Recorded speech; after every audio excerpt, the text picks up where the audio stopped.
If x is an integer, is 4 up to x plus 4 up to negative x equals y?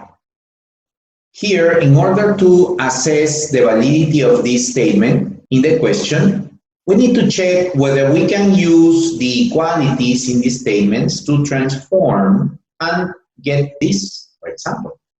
So one thing we can do to transform this expression and get what we want is to observe that y is in the position of the radicand of this square root.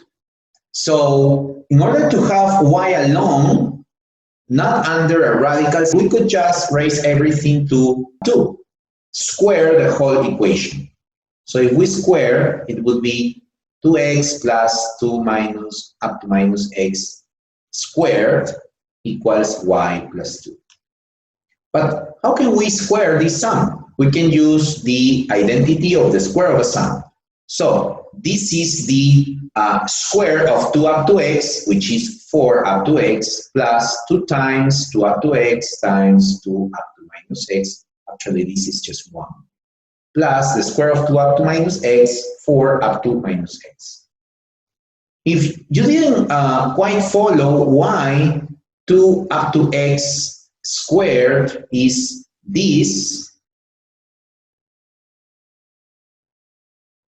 4 up to x, you can check these intermediate steps. This is like saying 2 up to x times 2, that is 2x.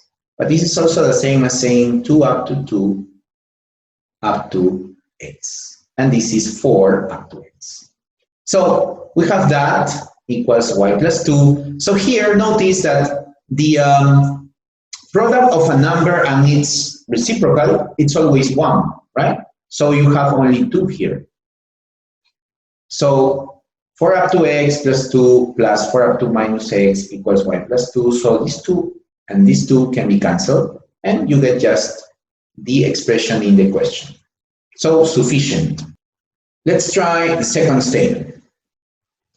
4 up to 2x plus 1 equals 4 up to x times y. For y to be isolated on the right side, we could try dividing everything by 4 up to x.